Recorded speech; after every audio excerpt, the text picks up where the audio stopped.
What is up, everybody? Welcome in to Shout on Wednesday night. We're a little bit late because Ryan Talbot's over there in Ole and fumbling around with all of his technology. I was actually running a few minutes late anyway, so we wouldn't have started exactly at 8 p.m. But Ryan's he's got a new MacBook. He's feeling all technologically modern. Couldn't get it going here today, huh, Ryan? No, it needed to download Chrome apparently for StreamYard, and it's just been a hectic day. My daughter's 13th birthday. Shout out Ellie. Actually, my brother's birthday as well. So shout out both of them. So I've been racing around, helping with ninth grade math homework, and now here on the podcast. So never a dull moment. Never a dull moment, and that's okay because this is anything but a dull week. I mean, we are going to talk about begin talking more about a football game that I think it's got the hype machine is in full motion. A lot of storylines kind of percolating, a lot of respect on both sides of the ball, but maybe a little bit of shade thrown today, and we'll start there today. But before we get to any of that, Shout, as always, brought to you by Tops Friendly Markets. Are you ready for Slider Sunday?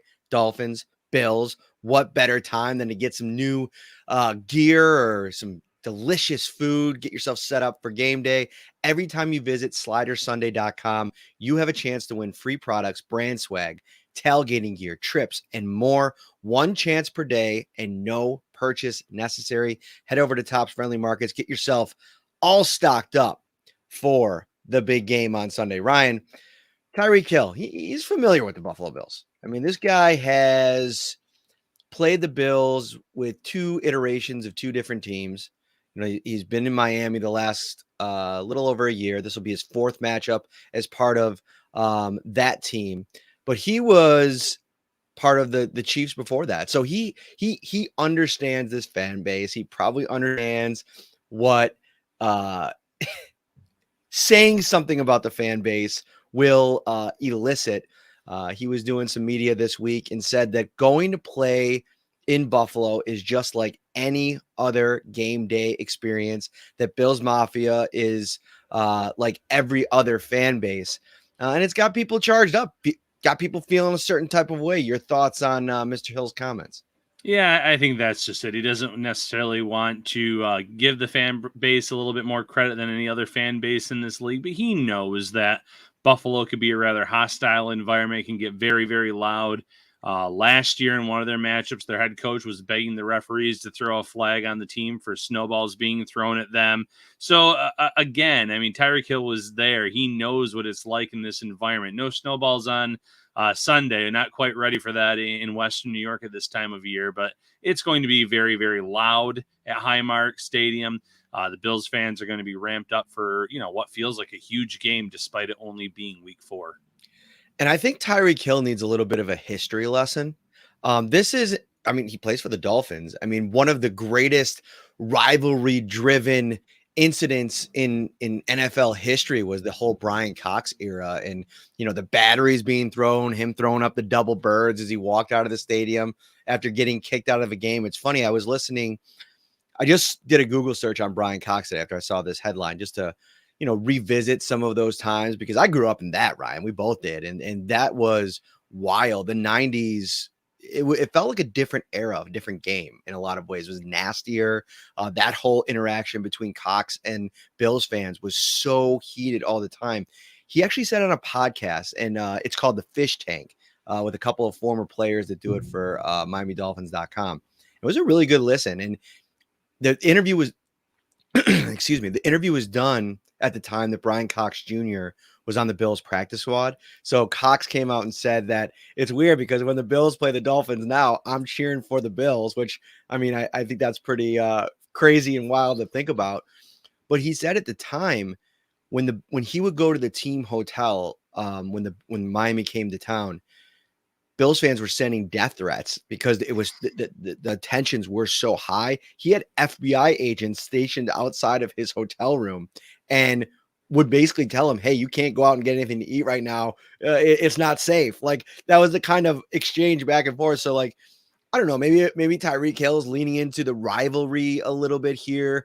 I thought that they were pretty innocent comments, but man, he is very likely going to hear something on Sunday. Yeah, unless Miami gets out to some fast start and can silence the crowd, he's going to hear a lot on Sunday. You're right. This was at one time the rivalry for Bills fans in the early 90s, the Marino versus Kelly days. So much talent on both squads, and it always seemed to kind of come down to those two teams going deep into the playoffs, deep into contention for the division every year. So it's nice to have that back now. Obviously, not as hostile. You're not having these agents outside your door. I'm sure if you're in a hotel here in Buffalo, it's a little more innocent now. But on Sunday, Highmark Stadium is going to be rocking. And, I think Josh Allen knows how big of a game this is. I mean, it's funny because I was on the show yesterday with Danger and Battaglia over at ESPN Rochester. And one of the things I said is like, I don't think this is a Bills team that's necessarily afraid of the Dolphins. Like if you look at like the NFL landscape and the way people are talking about this Dolphins team after the Broncos game, there seems like a level of fear for this offense. And maybe the Bills defense should have that. Now, I think they've had some pretty good success. I mean, the Dolphins ran the ball on them pretty consistently last year. They have played one game against the Dolphins without Tua, so that kind of bakes into all of this. But the game that they did have to it was a back and forth, close affair. And the Bills offense just made more plays. Josh Allen, 4 touchdowns in that game, 300 passing yards. He ran for 77 yards. So he's been good against the Dolphins. Now it's a little bit different. Vic Fangio's there now. The defense plays a little bit differently. They kind of tightened up in the red zone, which is going to be an area where the Bills have focused a lot this offseason. But Josh Allen said something interesting today. I'm going to read the quote because I tweeted it out. And it paired perfectly with this whole Tyreek Hill thing, because last week against the Commanders, Sean McDermott made it a point earlier this week to talk about the presence that Bills Mafia had in Washington. I mean, I mentioned on the show, nobody travels like Bills fans. Maybe Packers fans, maybe Steelers fans. There's a few that are really good in the same tier, but it is unbelievable on the road when you see how many people show up for these games and how early they get there. And in the third and fourth quarter, I mean, the Bills fans just kind of like drowned it out the Commanders fans. And, when Josh was asked about that today, he said, we're going to need Bills Mafia big time this week. They can disrupt the game, especially when the opposing teams on offense, third down, especially. And when we have that type of juice, you can feel it and you can use it to your benefit. So it's one of those things where we've talked about this in the podcast in the past, like Bills fans can get so loud in that stadium, it could affect teams. And now you have given them a reason to cheer. Yeah, you can rile them up, and the fans, that is, and that can lead to false starts on the offense. It can lead to delay of games, burning timeouts earlier than you want, communication problems between the quarterback and players, communication coming in on Tua's helmet. There's so many factors and phases where the noise level can play a role for this Bills team on Sunday. So I guarantee you it will be very loud there early on. The crowd will sustain it as long as the Bills come to play as well, which I'm fully anticipating and expecting. I think we're going to have a great game. And it's, if there's one thing I'm sure the NFL regrets, it's making this a Sunday at 1 p.m. type of game, and seeing how good both of these teams have looked through 3 weeks. Here's a good question, Ryan. And I want to get to, we're going to take you into the news of the day down at One Bills Drive, what's come out of Miami, and kind of set the stage for this matchup a little bit more. But like, should the Bills fear the Dolphins? Like, should there be a level of concern? Like, I think some people watched that game last week and maybe have had a little bit of a overreaction to how good Miami was offensively. Like, I went back and watched the game. I felt like the Dolphins or the Broncos were like shell shocked. Like they wanted to be anywhere but that field. We've covered this in the past. That heat down in Miami Gardens in September, it's brutal. And there was a picture shown as usual with the sun beating down on the Denver Broncos sideline. It felt like a game they didn't want to even play in. And the one defense that the Dolphins played this season that was decent in the Patriots, they held them to 24 points, I believe. So where's your level of fear if you're the Bills on either side of the ball going into this matchup?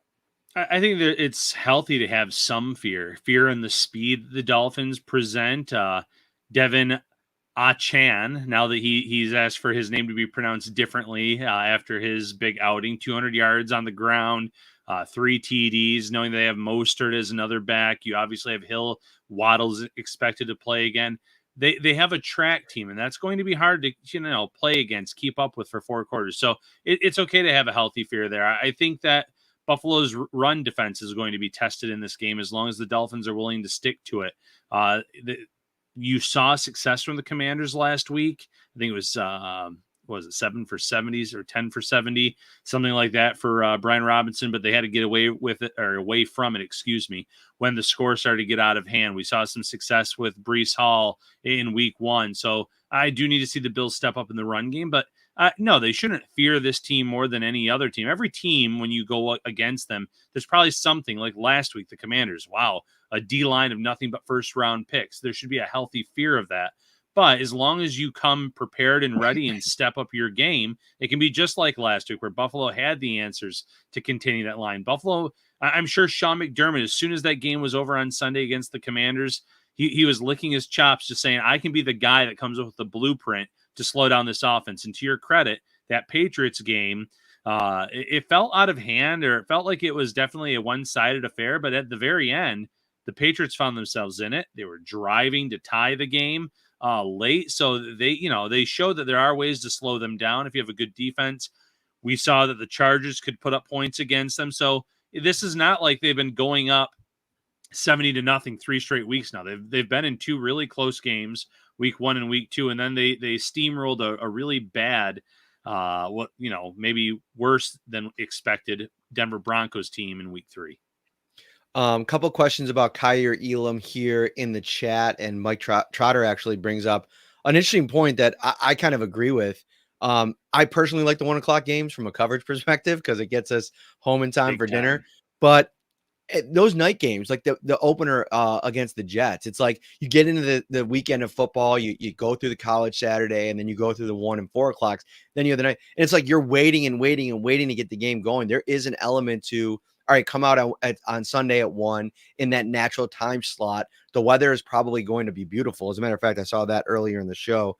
Somebody asking me about weather, and I'll give you the quick app look, and then this is by no means an exact prediction, but high of 78, sunny, very low chance of precipitation. Right now, it is 0% chance for that day. So, I mean, perfect September weather for this game. Should be pretty good. Elam, some questions about Elam in here and whether or not he'll dress for this game. I think it's too early to tell. I think it's something that I thought would be a good idea, and we talked about it on the show a couple of days ago after the game. How much has he been? How many reps has he gotten? How many chances has he got in this defense since the season started?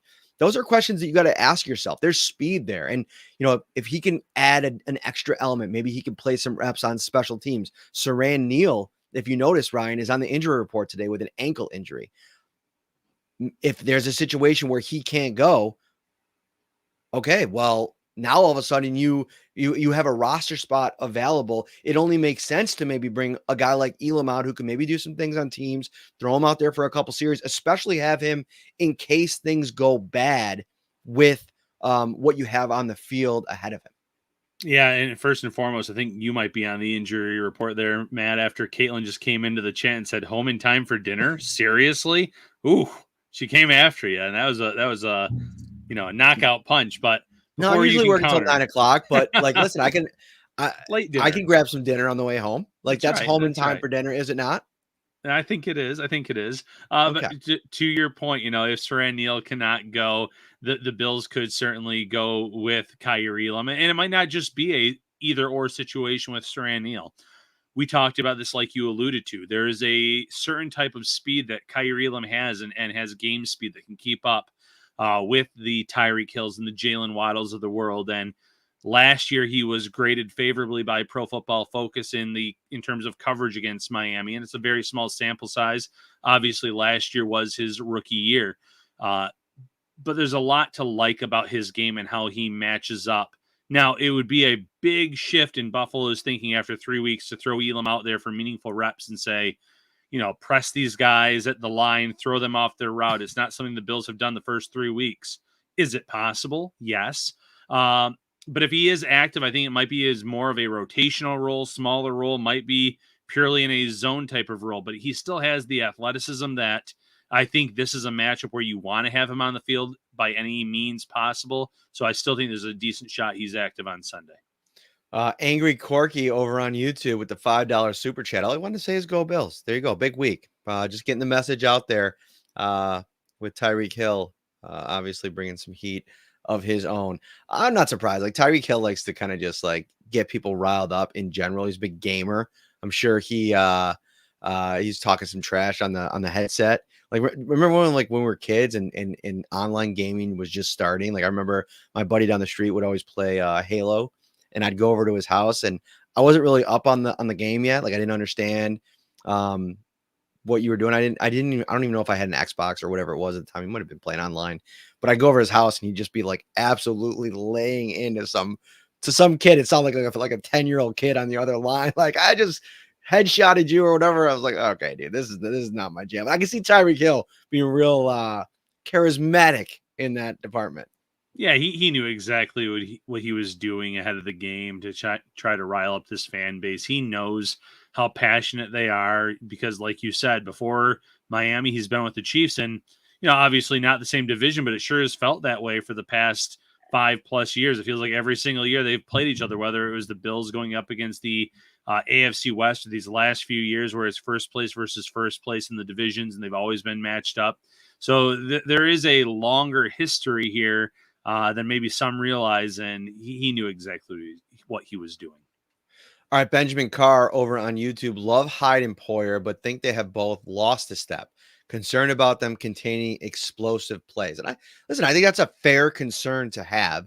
You're going into this game too, where both guys nursing injuries. I mean, Hyde played with a hamstring last week. He didn't practice today, listed with that hamstring again. Now he finished the game. They obviously brought him out when the starters came out. But that was a situation where, okay, he played through it. He looked good, had an interception. So I think you're probably on a good path with him. Knee soreness for Jaelan Poyer. So again, very likely it's maintenance kind of thing, but neither talked today, which I thought was interesting. And so we'll have to kind of track that throughout the week to see if Poyer is maybe limited tomorrow, see if he's able to go. Leonard Floyd still with that ankle injury he was working off on the bike today. I don't think that it'll be a problem. I think they're just, slow playing that. But yeah, you have two older safeties, Ryan, that are both dealing with some nagging injuries in a game where speed is paramount, and they're both lower body injuries. So I think it's a fair concern to have.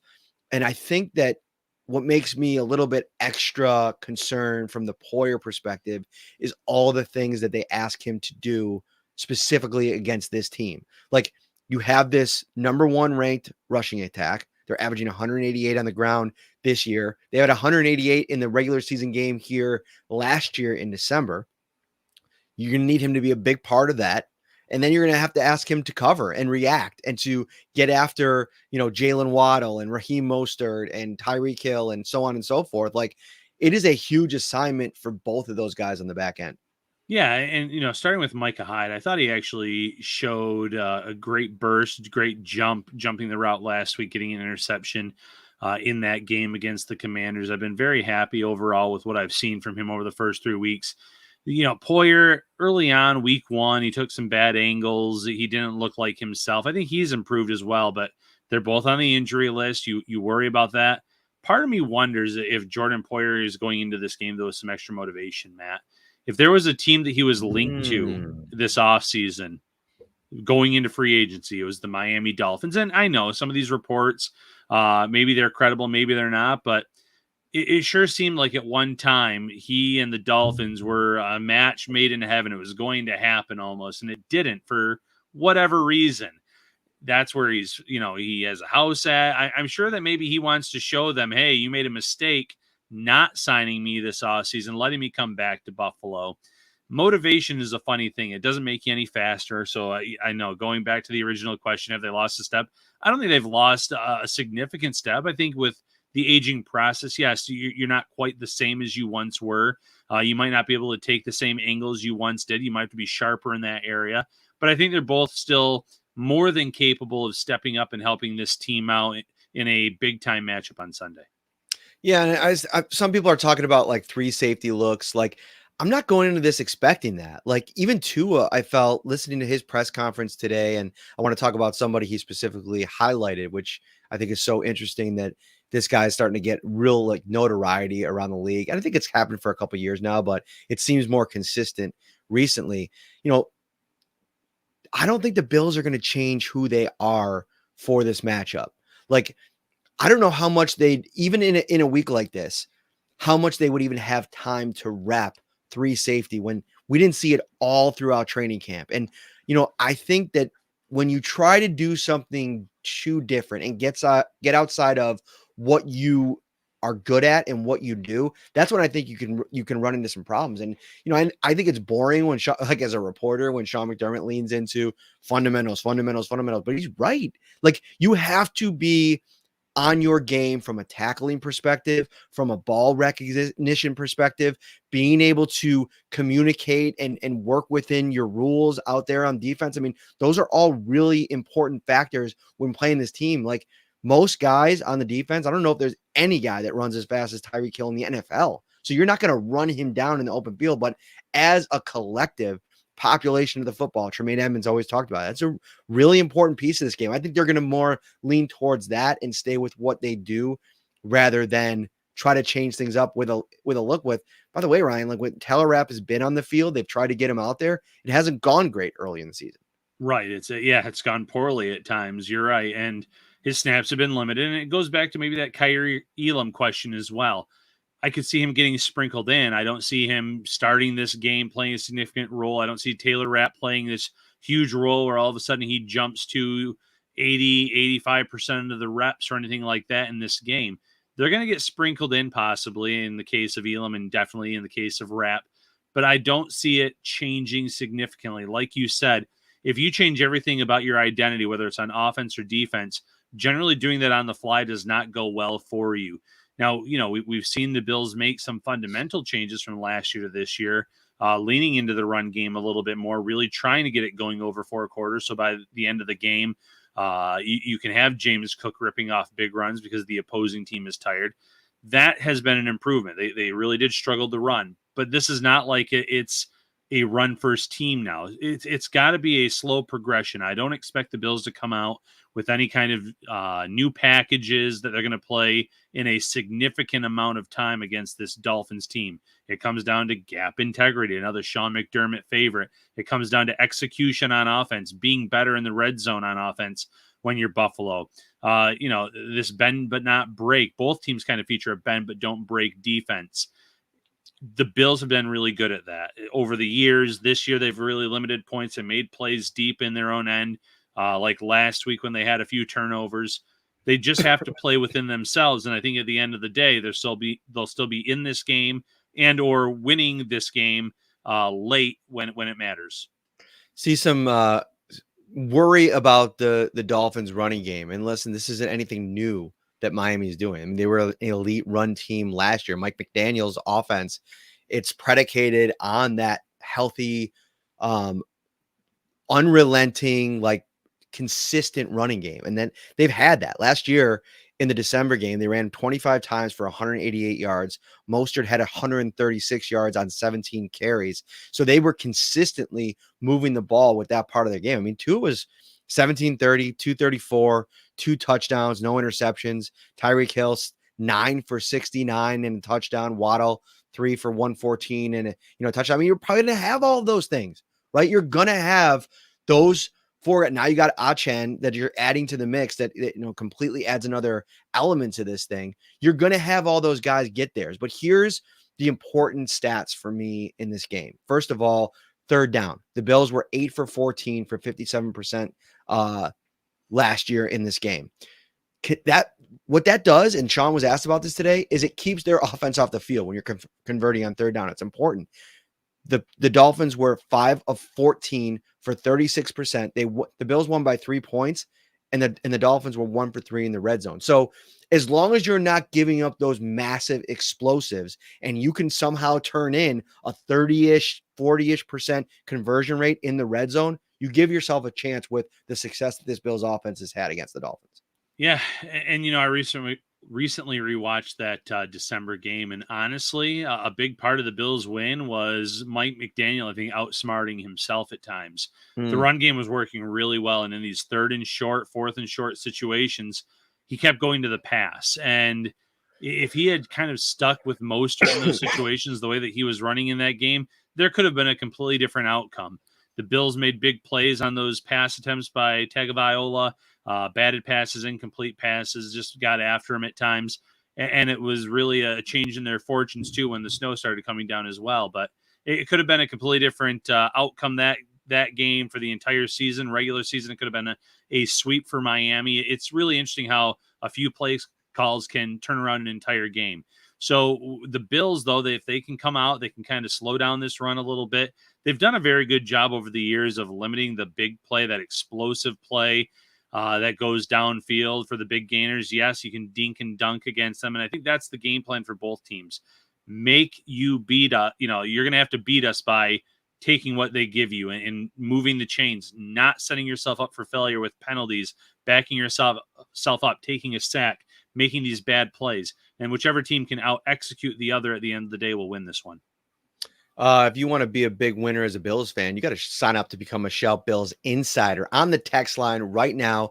Text 716-528-6727. You will become an insider. You get a 2-week free trial, then $3.99 a month after that. And it gives you 1-on-2 access to Ryan Talbot. That's really the bulk of the value there. And myself, Matt Parrino. The Shout text line too is brought to you right now by Carrie C. Beyer, attorney with the law offices of Francis M. Litro, located at 237 Main Street in Buffalo, New York. If you or someone you know is seriously injured, give him a call at 716-852-1234. Let him know the Shout Boys sent you, or check out litrolaw.com. All right, Ryan, let's go to this injury report for the Miami Dolphins, because it's a little bit longer than the Bills. 5, although the same amount of 5 did not practices. And I want to talk first about the offensive linemen. Terron Armstead, Connor Williams at center. This offensive line unit for Miami has been elite in pass protection. I retweeted a tweet this morning from an analytics Twitter account. I can't remember the name, but I'll look it up. And if you want to find the numbers, they're on my Twitter account. And it pulled together 3 different grading criterias, like PFF, Sports Information Solutions, and maybe True Media, in terms of how they rate offensive line play. And if you combine all 3 of those metrics, the Miami Dolphins are the number 1 ranked offensive line pass blocking in the NFL right now, which that is crazy to think about. I mean, this was a unit going into the season that I had question marks about. So they're really good. Terron Armstead's on the injury report. He was last week too. He ended up playing. I think it's a similar situation to Micah Hyde. Connor Williams is a little bit more interesting because it's a groin injury. He's listed as day-to-day. If he can't go, I think that affects the Miami Dolphins a little bit more. He's already struggled a little bit with the snap a few times. Hasn't mattered because they scored so many points. But I'm watching these injuries on the offensive line. If 1 or 2 of those pieces come out, it could be concerning for the Dolphins. Yeah, and a big part of their success has been the fact that Tua has gotten the ball out pretty quickly this year, and that makes any offensive line look better. But they've certainly played better than what I think you and I were anticipating. You look at Armstead, and I call that the old man injury report because he has 3 different body parts listed for the injury. What was it? It's back, ankle, knee. So he's really feeling it, and we're only 3 weeks into the season. So that's something to monitor, not just for this game, but over the course of the year. Can he hold up? He's played a lot of reps in his career, but with Connor Williams, groin injuries, those are nagging. Those can cause issues in game if you do play. They can keep you out for weeks at a time. So you're right. If those guys are replaced, it could really help the Bills in their run defense, getting some guys in that maybe haven't gelled as much. But, in those few occasions where Tua does hold on to the ball, it could open up opportunities for this D-line that's been excellent this year to get after him. Maybe they send some blitzes to kind of rattle him a little bit. They've been known to send Matt Milano, Taron Johnson, guys like that at times over the years. So I'm really interested to see what the Bills have up their sleeve, but monitoring this offensive line for Miami between the next few days is certainly going to be interesting. And it was Ben Baldwin, by the way, his Twitter handle, a computer cowboy, He put out this list, and it combines Pro Football Focus grade, which combines 40%, Sports Information Solutions 40%, and then ESPN's pass block win rate accounts for 20% of it. The Miami Dolphins were first with a 91 score. Guess who's number 3 at an 88, Ryan, in pass protection? The Buffalo Bills. The Buffalo Bills. How do you like that? I mean, can we spend a minute here talking about the impact that Connor McGovern has had on this offensive line? Listen, we've talked about it going in the season. You knew what you had at left tackle and center at a bare minimum level of, average to most of the time above average offensive line play. If you found a similar cog in this system, you were going to find some success. And I don't think that Connor McGovern, his play in and of itself, how good and solid he's been.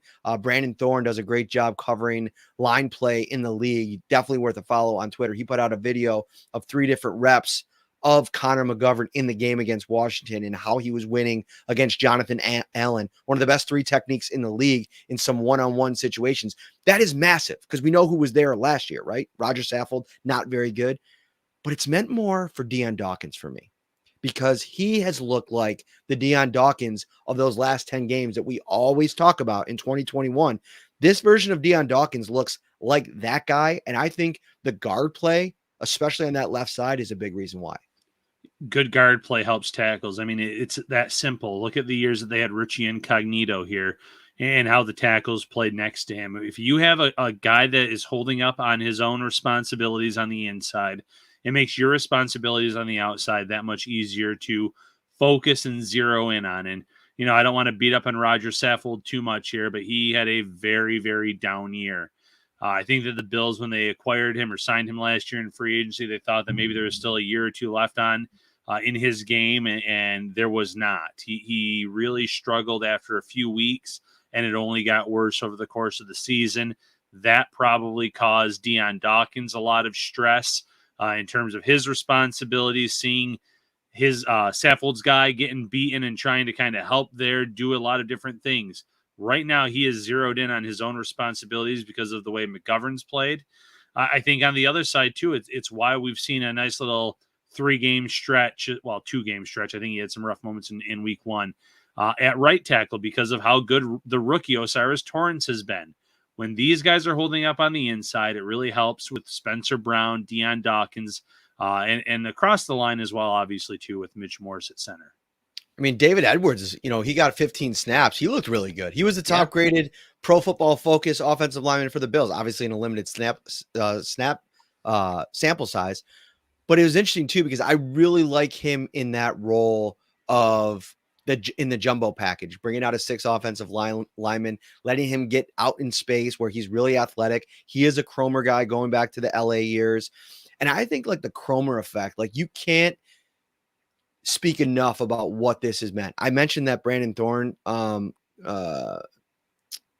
clip that he put out of McGovern. One of the comments underneath was Austin Blythe, former guard or tackle in LA with the Rams when Cromer was there. And he tweeted simply the Aaron Cromer effect. So if you want to talk about a guy that has respect around the league, and Roger Saffold, for as much as we just kind of maybe downplayed his season last year, he was prophetic at the end of the season when he said, you are going to notice a significant difference in this offensive line next year because of the time on task and this group understanding their responsibilities under Cromer, and time for Cromer and Dorsey to kind of align and get things all situated. Yeah, first and foremost with Edwards, again, a big upgrade over who they had last year. They had Bobby Hart in that role, and Edwards has come in and really done a nice job. But, Aaron Cromer was kind of on the hot seat in the eyes of the Bills Mafia entering this season. We had a lot of comments in our chat here, in our Shout Insider chat, like, is he on the hot seat this year? And both of us responded similarly and said no. I mean, last year was year 1 in his return to Buffalo with a new offensive line. The only one that had played under him, like we've already mentioned, was Saffold. He was learning technique, really getting these guys up to speed on it. So there were going to be some struggles. Year 2 of the players that were in this system, we've seen improvements from Dion Dawkins. We've seen improvements from Mitch Morse. We've seen big improvements from Spencer Brown. You bring in a rookie Cyrus Torrance that's looked apart, and then McGovern too. And, lost in all of this is how great he's been for some of the young O linemen on this team. Ryan Vandemark is not playing a lot of regular season reps right now, but he's on the 53-man roster because of how well he's developed in the past 2 years under Aaron Cromer. Same thing with Alec Anderson. And when you look at this practice squad and you look at guys like Richard Garage and company like that, this year we saw them play pretty well at times in the preseason, and it gets you excited for next offseason, next summer, and what those guys are going to be able to do in year 2. So the Cromer effect, it's real. This O-line is playing really well under him. And it's hard to say that one of the coaches besides Sean McDermott, because he's done an outstanding job as D coordinator. It's hard to find another coach, though, on this team that has done a better job so far this year through 3 weeks. And I think if you're the Bills, you're really encouraged about this matchup because of the success that Christian. Sorry, it's been a long day. I'm exhausted. Yeah. Got up early today. Been down at the stadium all day. I was running back at about 7:00. Sometimes you just gotta plug away, get some stuff done. You know what I mean? But Christian Wilkins has been really good against this team, and to come off that performance against a really good interior for Washington, and now have him go up against Wilkins again. And Josh Allen, he joked around today because he was asked about Christian Wilkins maybe playing the media game a little bit, saying that they're best buds. And Josh Allen was like, yeah, I respect his game, but we don't really exchange texts too often. Obviously, we know the history between them and the chippy nature to their exchanges in game. But having a McGovern to deal with a Wilkins is a huge deal. And, I mentioned the injury report, and there's another guy we got to talk about on the injury report for the Dolphins. That's Jaelan Phillips. Yeah. Oblique injury. I believe he played last week. I don't remember now. Maybe he didn't. I'm not sure, but he missed 2 weeks ago. If he can't go, or if he's not 100% even, that is a massive storyline to track here this week. Yeah, I think Phillips is a superstar in the making on that team. And if he's, I anticipate him playing. I'll wait and see the next 2 days what the injury report looks like. But I don't think he'll be at 100%. And that's huge for this Bills team because he has the ability to absolutely wreck games. And you put him on the same line as Christian Wilkins, and it can be a long day at the office for O linemen and just game plans in general. So, we'll wait and see in terms of how much he plays and how he looks, and we'll have a good idea of how severe it was based on his performance on Sunday. You don't want to build any excuses for a player, but I've seen enough of Phillips to know that he has really ascended in year 3, much like Greg Rousseau has. And it could be a blessing in disguise if he is hampered a little bit because, if this defense can't get home against Josh Allen, he can progress through his reads. I think he can carve up Vic Fangio's defense like he did years ago when he was in Denver. Where do you want to go next? Take the wheel, Ryan. I mean, I just drove us to and from Washington, D.C. A lot of rain, too. I mean, I'd love it for you to just pitch in, jump in the driver's seat for a minute. There's a few times I was willing to jump in the driver's seat. You gave me a few scares there, Parrino. Okay. Do we want to tell that story? No, we do not. Fried pickles was almost my last meal. Yes, I told her that I almost had fried pickles for my last meal. And she was, I said, that would have been a terrible way to go. First of all, whose fault would that be? You ordered the fried pickles. It was supposed to go on the spicy chicken sandwich, and they put it on the side. So I was having them. We had that interesting moment with some semi-buddies of ours. And it was just, I aged a few years. There's more grays than ever in this beard, Parrino. But in terms of where we're going next, RJ had a question for us. RJ in the Shout Insider text. He wants to know who is one or two guys that have to play lights out on defense and offense this weekend for the Bills to win. Start us off. Okay. So on defense, I'm going to stick around with Terrel Bernard. He's had 2 really good games. This is a whole different type of offense that the Bills are playing, but he's looked really comfortable. He looks like he knows exactly where he needs to be. We see that sideline-to-sideline athleticism. We see him moving guys around pre-snap, the recognition, the dropping back on plays, making good reads on the football, creating those turnovers. And he obviously has the athleticism to blitz as well. So he's one guy on the defensive side of the ball that I think has to have a great game. I'll go away from the O-line, but obviously the O-line in general has to have a really good performance. I'll go with James Cook on offense for this team in terms of who has to be lights out. I've talked about it on our podcast on Sunday. I've talked about it in a few radio spots. I think a key to winning this game is ball control, time of possession, and that means the Bills moving the chains, plotting up and down the field.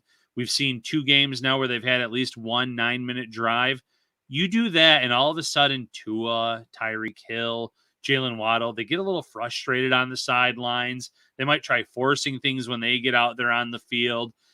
I think the Bills controlling the clock is a sneaky aspect to this game. And for them to really be able to do it, James Cook needs to have a really strong 4 quarters. We've seen him get better over the course of 4 quarters in these last 2 weeks, but he needs to come out of the gates hot as well. Yeah, I like both of those. I'm going to start on the offensive side of the ball and say Dalton Kincaid is kind of stealing a little bit of our thunder for our Friday preview show. I was going to spend a little bit of time talking about why I think this can be a Dalton Kincaid game, but we'll get into it right now. The Miami Dolphins, when Jalen Ramsey went down at the beginning of the season, that altered the way that they're playing defense. And so they had to bring out Kaiir Elam out from the slot out to the boundary. We talked to Daniel Oyefusi from the Miami Herald about that on yesterday's podcast. And what that's done is forced them to play Justin Bethel, a primarily special teamer over the course of his career in the slot. I think this is Dalton Kincaid's window into a big game, whether it's 12, whether it's 11, however you can get him on the field. I don't think Dalton Kincaid should come off the field in this game. Like, I think he should play 80, 90, 95% of the snaps. If you got to peel back Dawson Knox a little bit, do it.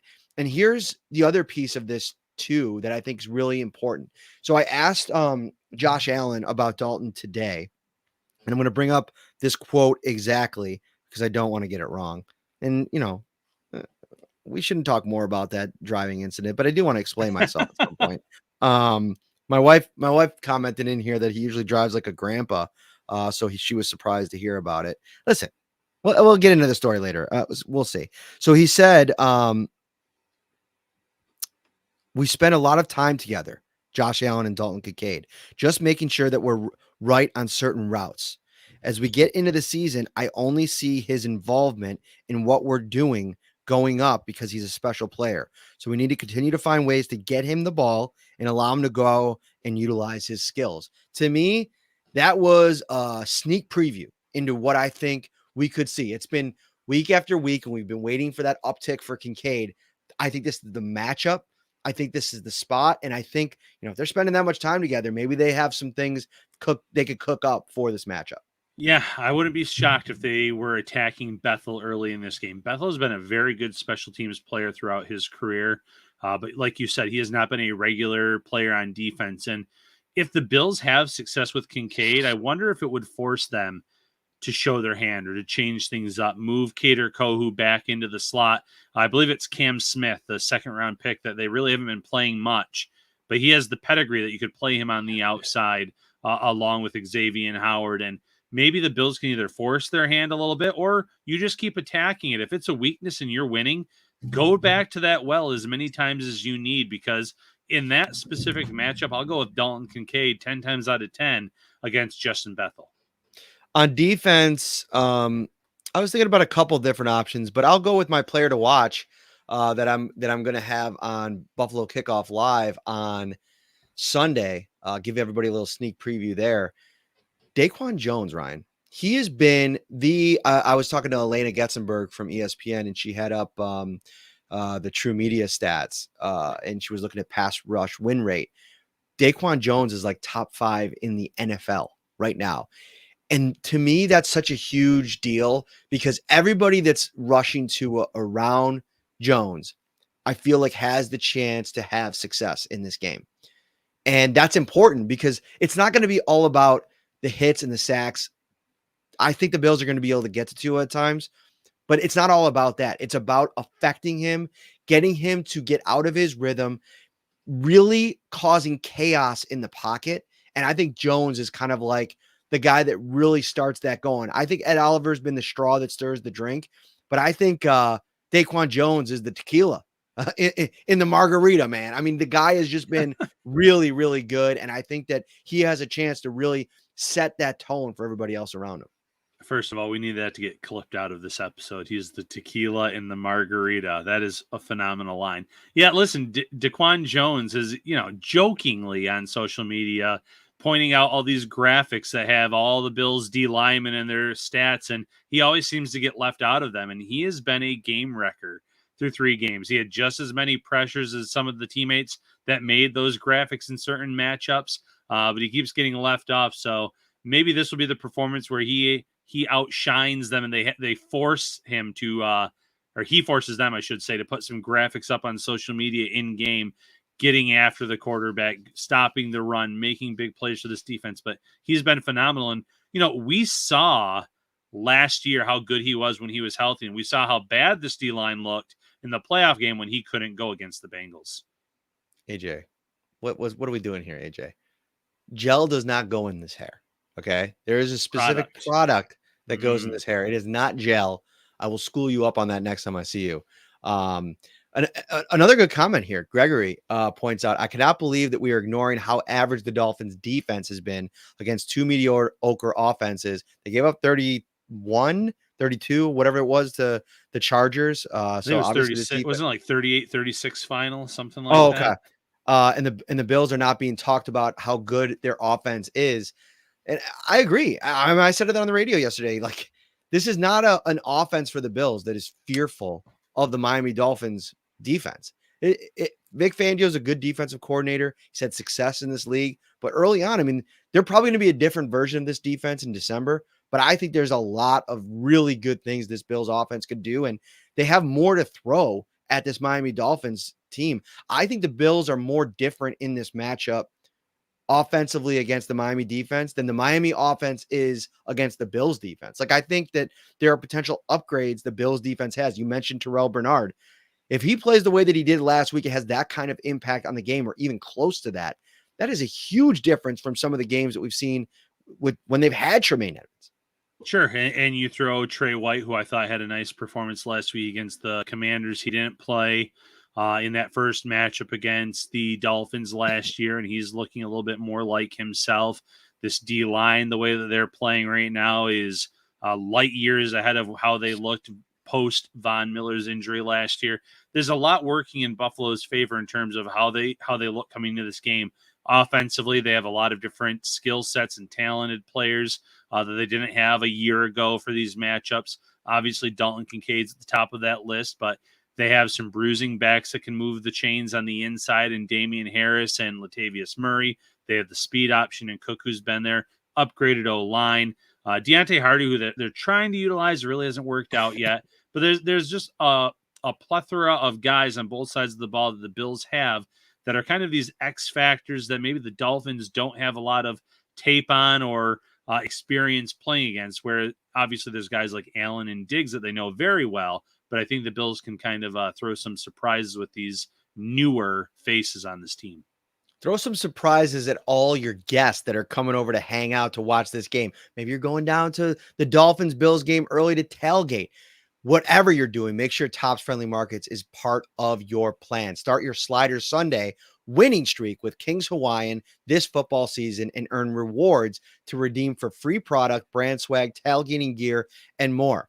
Visit the Tops Deli section and look for the bright orange King's Hawaiian display to scan the QR for a chance to instantly win tailgating prizes. And visit topsmarkets.com/slidersunday for awesome slider recipes. All right, Ryan, we'll be back on Friday. We're going to give our final thoughts on this game, predictions, and bring you everything else from Orchard Park in South Florida as we get ready for this game. I can't wait. It's going to be a fun one. Looking forward to it, Matt.